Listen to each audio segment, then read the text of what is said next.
주가가 떨어지다 보면 이제 패닉 상태에 빠지는 거죠. 안녕하세요. 미국 주식 탐구생활 리탐TV입니다. 오늘은 인플레이션 시대 더 성장할 기업 네 번째 코너 마지막인데요. 톨게이트형 비즈니스 기업에 대해서 알아보겠습니다. 톨게이트형 비즈니스 기업이라고 하는 거는 뭐 통행료를 말하는 거죠. 그래서 통행료를 받는 그런 비즈니스를 모델을 하는 기업들에 대해서 알아보도록 하겠습니다. 네, 저희가 이제 뭐 4개 주제를 가지고 지금까지 영상을 제공해 드렸는데요. 인플레이션 시대에 더 성장할 기업들. 그래서 지금 최근에 이제 물가나 금리 인상 이런 것들이 다 예정이 되어 있는 만큼 이런 형태의 기업들이 향후에 물가가 오르더라도 상당히 그 기업의 수익성이나 성장성을 유지할 가능성이 높은 기업 유형입니다. 그래서 이 기업 자체 하나하나보다는 이런 아이디어를 가지고 있는 기업들이 또 어떤 기업이 있는지를 보시면 나중에 확장하실 때 종목들을 찾는데 도움이 되실 것 같아요.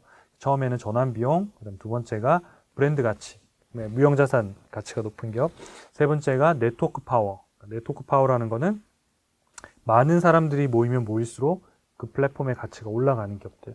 그 다음에 오늘은 톨게이트형. 중간에 수요자와 공급자가 지나가면 서로 거래하면 중간에서 수수료를 계속 뜯는 거죠. 그러니까 뭘 팔던 간에 상관없이 그냥 중간에 이런 받는 모델들이 가장 좋은 비즈니스고, 오렌 버핏 같은 경우에도 이런 톨게이트형 비즈니스 기업들을 장기적으로 보면 이렇게 경제적 혜자가 있는 기업으로 보고 있습니다. 그래서 저희가 이제 한 3가지, 크게 보면 2개 그룹으로 나눠드렸는데요.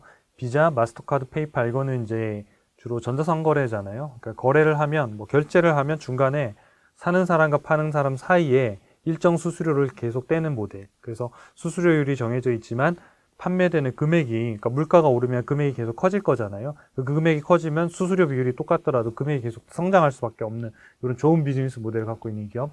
그다음에 두 번째는 아마존이나 애쉬나 타겟처럼 이렇게 유통하는 회사들 있잖아요. 유통 플랫폼을 만들고 판매자가 온라인에서 뭔가를 주문하고 판매자가 연결해주는 대가로 중간에 수수료를 받는 기업들. 이런 기업들도 물가가 오르면, 물건 가격이 오르면 수수료에 따라서 받는 수익이 같이 커지기 때문에 굉장히 좋은 톨게이트형 비즈니스 기업이라고 볼 수 있겠습니다. 이 2개 외에도 사실 또 크게 또 볼 수 있는 유형 하나가, 여기 넣지는 않았습니다만 금융기업들도 사실 여기에 해당되거든요. 그러니까 예금과 대출. 그러니까 예금하는 사람과 대출해 가는 사람 두 사이에서 은행들이 수수료를 먹잖아요. 이걸 예대마진, 예금과 대출의 그 차이를 예대마진이라고 하는데, 이걸 계속 그냥 앉아서 돈을 버는 회사들이 바로 은행인 거죠. 이런 것들이 장기장을 보면 꾸준히 성장하면서 돈도 잘 버는 비즈니스 모델입니다. 자, 그래서 아까 앞서 말씀드렸지만 이런 톨게이트 지나가면 그냥 돈 받는 거예요. 이 사람이 목적지가 어딘지, 무엇을 사는지 별로 중요하지 않고 그냥 지나가면 돈을 받는 굉장히 좋은 모델인 거죠. 그래서 톨게이트형 비즈니스 기업들 중에서 첫 번째, 이제 그룹을 제가 2개로 나눴다고 말씀드렸는데, 첫 번째 그룹을 나눈 이제 결제 대행하는 회사들. 그래서 비자, 마스터카드, 페이팔에 대해서 최근 이제 실적들 추이하고 적정 주가들, 이런 부분들을 좀 중심으로 짚어드리겠습니다. 그래서 이 영상 자체는 아이디어를 찾는 데 있는 거거든요. 이런 아이디어를 찾는 거고, 이 아이디어를 찾은 상태에서 그 기업들의 실적과 밸류에이션을 짚어보는 데 있습니다. 자, 비자를 보시면 최근 10년간 실적 추이를 보면 상당히 매출과 이익들이 꾸준히 이렇게 성장하고 있는 것들이 잘 보이죠. 2020년도에는 코로나 때문에 이제 해외 결제나 이런 데들이 상당히 많이 줄었죠. 그러니까 국내라든지 온라인 결제들은 여전히 있지만 해외에 나가야지 또 카드를 많이 쓰잖아요. 근데 그런 부분들이 많이 줄다 보니까 실적에 좀 영향을 받았습니다만은 2021년도부터는 그 부분이 회복되고 2022년도에는 실적이 더 좋아질 걸로 예상이 됩니다. 그래서 2021년도의 예상 실적이 비자가 240억 달러 매출액 한 10% 정도 성장하는데, 2022년도, 그러니까 내년도 같은 경우에는 매출액이 전년 대비 17%, 순이익이 18% 성장한다고 나와요. 그래서 뭐냐면 2021년도보다 22년도가 더 성장하거든요. 근데 최근에 비자, 마스터카드, 페이팔 주식들이 대부분 주가가 많이 떨어졌어요. 마이너스 한 20%에서 30% 정도까지 떨어졌는데, 주가가 하락하는 경우는 뭐 개별적인 기업의 이슈들도 있지만, 첫 번째는 실적의 추세가 떨어지는 경우, 그러니까 실적 성장세가 꺾이는 경우가 있고요. 두 번째는 너무 비싸서, 그러니까 가격대가 너무 거품 가격대가 와서 조금만 흔들리면, 성장이 조금만 문제가 생기면 급락해서 어떤 적정가로 되돌아오는 부분들이 있거든요. 근데 비자나 마스터카드나 페이팔 모두 내년 성장 같은 경우에는 큰 문제는 없습니다. 다만 그동안 워낙 밸류에이션을 높이 받았다 보니까 그 부분이 정상화되는 과정인데 작게는 한 20%, 많게는 한 30% 이상 주가가 빠지다 보니까 고점에 샀던 분들이 상당히 고민이 많아지는 이제 지점이었던 거죠. 그래서 그런 부분의 밸류에이션이 현재 상태가 어떠한지를 같이 한번 좀 보도록 하겠습니다. 네. 두 번째 기업은 마스터카드인데요. 마스터카드도 거의 비슷하죠. 그래서 왜냐하면 비자하고 마스터카드 자체가 비즈니스 모델이 거의 뭐 똑같은 걸 한다고 보시면 되니까요. 그래서 이 회사는 이제 매출로 보면 아까 비자보다는 적죠. 비자가 이제 240억 달러를 했고 마스터카드가 188억 달러니까 2위 정도가 되는 거죠.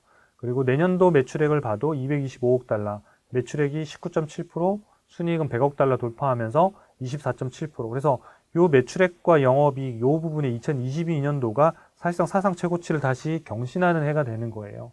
그럼 실적이 좋아지면, 실적이 사상 최고치면 주가도 사상 최고치가 되는데 최근에 떨어지니까 오히려 당황하는 사건이 된 거예요. 왜냐하면 최근에 한 2년, 1, 2년 정도는 비자, 마스터카드, 페이팔의 주가가 끊임없이 올랐었거든요. 계속 오르다 보니까 상당히 이제 혼란스러운 상황이지만 이 부분은 밸류에이션하고도 상당히 영향이 있기 때문에 그 부분하고 같이 한번 살펴보도록 하겠습니다. 세 번째 기업은 페이팔인데요. 페이팔은 이제 성장하다가 2020년도 폭발적으로 오히려 더 많이 성장을 했었죠. 왜냐하면 2020년도에 보면 페이팔은 온라인 결제 이런 것들이 강점을 갖고 있잖아요. 그래서 뭐 메일로 결제한다던가, 그 다음에 온라인 시스템에서 결제한다 이런 것들. 그래서 해외에 나가서 직접 결제해야 되는 뭐 비자나 마스터카드처럼 그런 형태들이 아니기 때문에 2020년도에 온라인 쇼핑몰이나 이런 데 결제들이 일어나면서 페이팔은 비자나 마스터카드보다는 영향을 덜 받았죠. 오히려 실적이 더 성장하는 계기가 됐고요. 2021년도에도 보면 매출액이 18%, 그 다음에 순이익은 한 30% 정도 성장을 하는 걸로 나와요. 그래서 매출액 사이즈 자체로 보면 이미 마스터카드 정도 수준이 되고요. 순이익은 그보다는 상당히 지금 낮은 상황이고요. 2022년도에 보면 내년도 같은 경우에는 매출액이 18%, 순이익이 13% 늘어나요. 그래서 사실은 비자, 마스터카드, 페이팔 모두 다 매출액이 두 자릿수 이상인 거예요. 한 15% 이상씩 다 성장하고, 그 다음 순이익도 적게는 10% 중반대에서 많으면 10% 후반대까지 성장을 하기 때문에 기본적으로 내년에도 성장에 대한 부분에 대한 거는 큰 우려는 없다. 다만 밸류에이션 상에 좀 비쌌던 부분들이 이슈가 되고 있고, 그러다 보니까 개별 기업의 악재들이라고 할 수 있는 조금만 안 좋은 뉴스가 나오더라도 그런 것들이 주가를 상당히 하락으로 밀어내리는 이런 영향들을 많이 준다는 거죠. 그래서 요 세 개 기업에 대해서 밸류에이션 부분들을 한번 같이 한번 좀 보도록 하겠습니다. 그 전에 3사 주요 재무정보부터 보고 밸류에이션을 볼게요. 자, 그래서 비자, 마스터카드, 페이팔을 보면 시가총액이 비자가 제일 크고, 그 다음에 마스터카드, 그 다음에 페이팔이에요. 그러면 매출액 사이즈로 보면 페이팔하고 비자하고 이미 비슷한 사이즈가 됐고요. 그러면 이익으로 보면 지금 비자가 제일 많이 벌고 있죠. 페이팔은 이제 수익성이 좋아지면서 이제 따라가고 있기는 합니다만은 실제로 돈을 버는 걸로만 보면 순이익으로는 비자가 가장 큽니다. 그래서 사실은 이익이 크면 클수록 시총이 커야 되는 게 맞는 거죠. 그러니까 이 순서가 맞는 거예요. 그러니까 페이팔, 마스터카드, 비자 이 순서잖아요. 그러니까 시총도 페이팔, 마스터카드, 비자 요 순서가 돼야 되는 거예요. 이게 바로 순이익 대비 시가총액 두 개잖아요. 이게 바로 주가 수익 배수라고 하는 PER이라고 하는 지표예요. 그래서 여기 PER이라는 지표를 보면 비자가 31.7배, 마스터카드가 41배, 페이팔이 44배에 거래되고 있어요. 그러니까 이게 더 많이 높이 거래되는 이유는 성장률이 더 높은 기업들은 PER도 더 높이 거래되고 있는 거거든요. 그래서 이거 같이 참고해서 좀 보시면 좋을 것 같아요. 그래서 이 회사를 보면 비자, 마스터카드, 페이팔 모두 이익 규모하고 비슷한 수준에서의 거래들이 지금 되고 있다. 다만 이제 PER로만 보면 비자가 가장 싸게 거래되고 있고, 성장률로 보면 내년도에는 마스터카드가 좀 더 많이 성장하는데 성장률 차이는 크지 않습니다. 15% 전후에서 20% 정도 사이니까요. 그래서 밸류에이션으로만 보면 비자가 조금 더 상대적으로는 이제 좀 쌉니다만은 이게 전체적으로 성장률하고 밸류에이션은 다 같이 비교해서 봐야 되거든요. 요 PER이라고 하는 거는 성장률이 반영이 안 돼 있는 거거든요. 그냥 이익 대비고요. 내년에 이익이 더 많이 성장하면 요거는 제가 태그라는 지표를 보셔야 된다고 말씀드렸어요. 그래서 요 지표들이 잘 이해가 안 되시면 주식 초등학교 그 영상 코너에 가셔가지고 그쪽 관련된 PER 관련된 지표를 좀 한번 들어보시면 좀 더 이해가 잘 되실 것 같아요. 3사 최근에 주가를 보면 이게 6개월 동안의 주가거든요. 그래서 요 맨 위에 있는 얘가 지금 페이팔이에요. 그래서 오를 때는 상당히 좋았는데 지금 반대로 지금 떨어질 때는 훨씬 더 하락이 급하죠. 기본적으로 성장을 많이 하고 있는 기업들은 오를 때 상승장이 훨씬 많이 올라요. 반대 하락장이 훨씬 더 많이 떨어져서 이 변동성이라는 게 되게 크게 일어나는 거거든요. 그 다음에 마스터카드랑 비자카드 같은 경우에 보면 거의 비슷하죠. 6개월 동안 주가 흐름이나 하락률이나 거의 비슷해요. 근데 페이팔만 지금 엄청나게 많이 지금 떨어져 있는 그런 상태입니다. 그래서 이 상태를 보고 저희가 밸류에이션을 하나씩 보도록 하겠습니다. 첫 번째 기업 비자인데요. 네, 비자를 보시면 네, 요게 이제 밸류에이션 차트인데 요거는 증권사에서 제공하고 있는 거하고 달라요. 그러니까 저희 회사에서 AI가 직접 적정 주가를 계산하는 그 알고리즘이 있는데 그 알고리즘에서 비자의 적정 주가를 계산하고 그거를 일별로 1년치를 다 지금 그려드린 거거든요. 그러니까 해외에도 증권사에서 목표 주가나 컨센서스 제공하는 경우들이 있는데 그러니까 그 경우에는 어떤 부분들이 좀 아쉬운 부분이 있냐면 주가가 오르면 적정 주가가 막 따라 올라요. 근데 적정 주가가 무슨 이슈 때문에 떨어지면 이익이 늘어나는데도 불구하고 적정 주가가 따라 떨어지는 이런 현상들이 있기 때문에 개인들이 상승장에는 괜찮아요. 왜냐하면 상승장에는 주가가 올라도 목표 주가가 계속 오르니까요. 근데 하락장에 주가가 떨어져요. 근데 기업의 실적은 나쁘진 않은데 이게 혼자 적정 주가만 낮춰지는 거예요. 결국은 뭐냐면 주가가 선행지표로 움직이고 목표가가 후행지표로 움직이는 경우들이 좀 있기 때문에 저희가 제공하고 있는 이런 것들을 같이 한번 보시면 훨씬 더 객관적으로 보시는 데 도움이 되실 것 같아요. 자, 이게 1년 동안의 데이터인데 여기 파란색으로 쭉 가운데 있는 데가 적정 주가 라인이고요. 위아래가 저평가 고평가 라인이에요. 그러니까 그 다음에 맨 위하고 맨 아래에 점선으로 되어 있는 부분 있잖아요. 이 점선이 매우 고평가, 매우 저평가예요. 그래서 이 빨간색으로 되어 있는 주가 수준이 이 맨 위에 있는 점선에 도달하면 주가가 매우 비싸다라고 보시면 돼요. 근데 주가는 매우 비싸더라도 더 갈 수 있고요. 매우 싸더라도 더 떨어질 수 있어요. 근데 장기적으로는 어떤 라인을 통해서 움직이냐면 요 가운데 음역에 있는 라인들이 올라가는 그 수준에 맞춰서 기업의 주가도 장기적으로 그 밴드 안에 들어갈 수밖에 없거든요. 그러니까 일시적으로는 그거를 벗어나서 더 높이 갈 수도 있고요.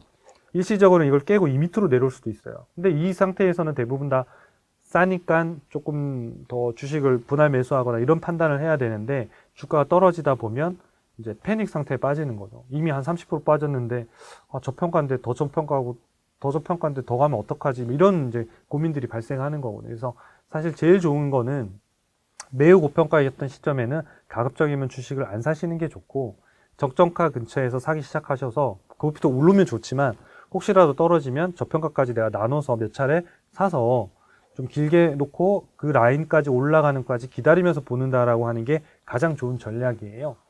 자, 그래서 요 비자를 보면 이때는 이제 고평가 라인에서 계속 움직였죠. 근데도 주가 계속 올랐던 거죠.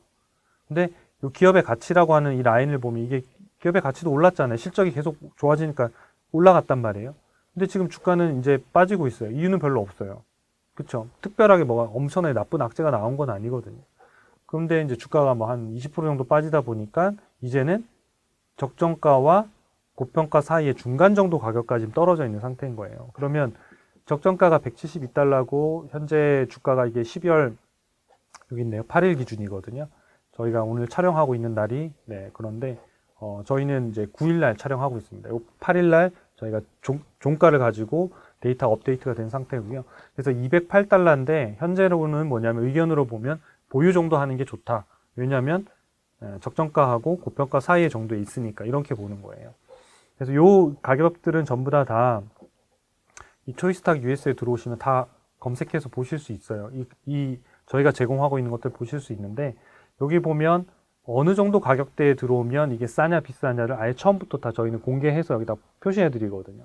그러니까 요 얘기가 뭐냐면 고평가라는 거는 223달러를 넘어가면 고평가에 들어간다는 얘기를 하는 거예요. 그래서 비자라는 회사의 주가가 223달러를 넘어가면 섬섬섬 고평가에 들어간다. 그럼 고평가에 들어가면 주식을 수익 실현해서 줄여야 되겠죠. 줄여 나가야 되는 거고 매우 고평가 290달러를 넘어갈 때예요. 그러니까 그 수준까지 가면 매우 고평가는 여기를 말하는 거예요. 이 마지막 점선 라인.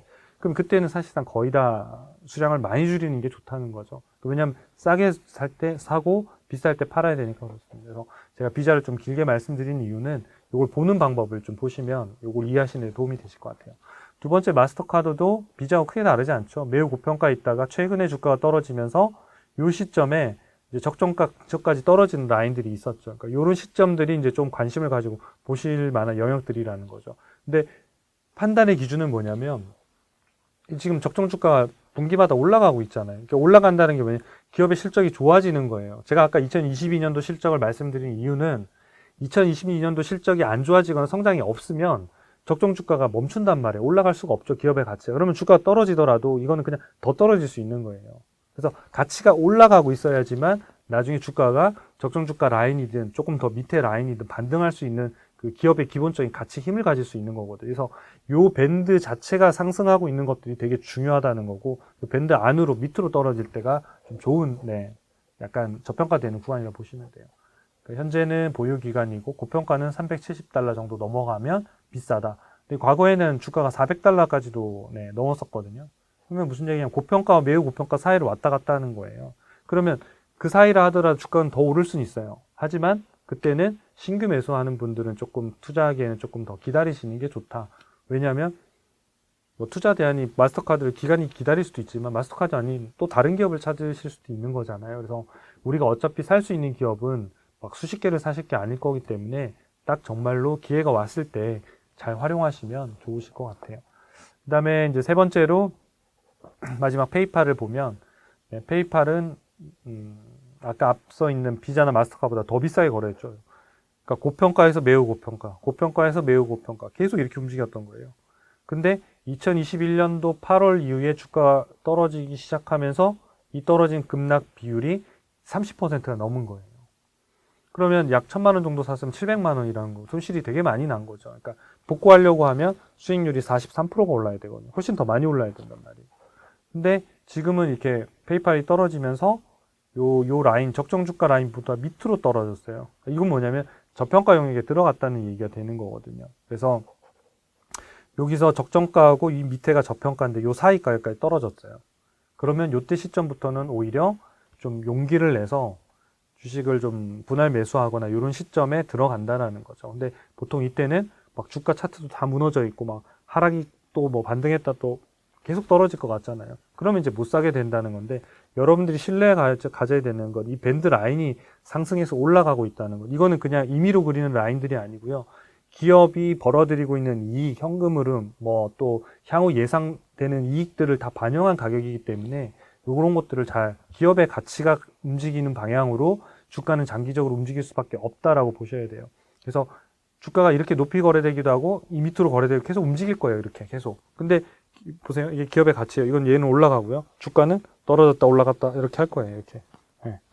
손이 안 되네요. 이게 같이 움직이는데 이렇게 가치는 올라가고 주가는 이런 식으로 올라갈 거예요. 그래서 그거를 믿고 투자하는 게 되게 중요해요. 그러니까 가치 투자라는 게 결국은 기업의 가치가 올라가는 기업을 주가가 다르게 움직였을 때 사서 기업 가치가 반영되는 걸 기다리는 거잖아요. 그래서 그것들을 잘 염두에 보시면 도움이 되실 것 같아요. 그래서 페이팔 같은 경우 현재가 적정가 근처에 지금 거래가 되고 있고 지금은 그거보다도 약간 낮은 시점이기 때문에 페이팔 같은 경우에 아까 앞서 있는 두 개 기업보다는 좀 더 저평가돼서 거래된다 이렇게 보시면 될 것 같아요.